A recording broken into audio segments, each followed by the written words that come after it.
In this video, we're going to talk about Dynamo hubs, and in particular, this one. This wheel and this hub cost £400, so I just kind of want to share with you what they're used for, how they work, and any drawbacks there are to using them, and then also my opinions, because I've been using it for about 3 months now, so I want to kind of let you know how I'm finding it. So Dynamo is a small electrical generator that powers kind of Garmin's lights or your phone when you're riding above a certain speed. So that's how it's generating power. And they are amazing if you're doing multi-day events and you're not going to have anywhere to kind of go and plug in your phone. And also for audaxing through the night, which is what I bought this wheel and this hub for. So as you've seen in my videos, that is what I'm using to power my lights through the night. And so the one that I have is a SP PD8X model, and it's a bit of a mouthful. I'll leave a link to it below so you can go and have a look at it. Basically, what that means is that can basically future-proofed this hub so that I can use any kind of wheel or any bike with it in the future. So that can either work with disc or rim brakes, and it can work with either a quick release or a through axle. So that is what I wanted, because I'm not always maybe going to have this bike, so I want to kind of future-proof it because it is a big and expensive purchase. I want to make sure it was future-proofed. So yeah, so now I'm going to show you some footage of how it actually works on the bike. So the hub itself obviously is in the wheel, and I want to make this really basic because when I was looking into hubs, I literally had no idea how they worked or how it all fit on the bike, so I'm making it very basic. So the hub itself, yes, is in the wheel. That then fits onto your bike.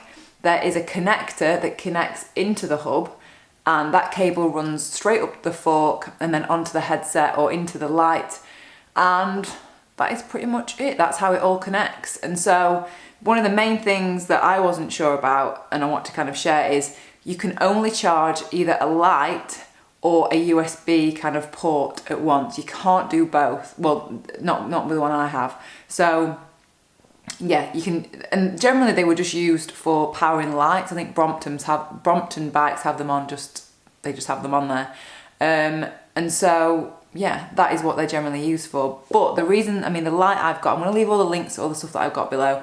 I've got the B&M Luxos U version, and the reason that I had that version is because it's a really good bright light, as you can see there, and then also it comes with a USB adapter, so you don't have to actually buy a separate USB charging port, which I really like, because I think the light was, actually I've got it written down, the light was £150, so with the USB charger, so I was like, that's a light that is all in one.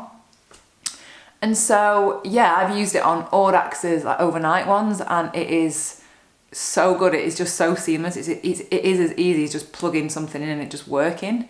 I can't say it's been a long-term review of it. This has only been maybe 3 months, so I'm just giving you my opinion as it is now. So for using it overnight, what I'd tend to do is I would charge my Garmin on my phone throughout the day, and then at night, obviously when I need the light, have that powered all night, so, because my Garmin can last and my phone can last over like that 8-hour period. So yeah, I am very, very impressed with it. It is expensive, and I guess the downsides of it are it is an expensive thing, but I'm hoping that it's going to last me a fair few years to go on lots of different adventures on. So if it is something that you're thinking of buying, it has to be an investment, I think. And yeah, I absolutely love it. I think it is such a great invention. And the only other downside of it is quite heavy. So yeah, so that's the wheel that I've got it on, and that's my other wheel. So basically what I've done is I just kind of swap it out. So when I know I'm going to be doing an audax or kind of a long distance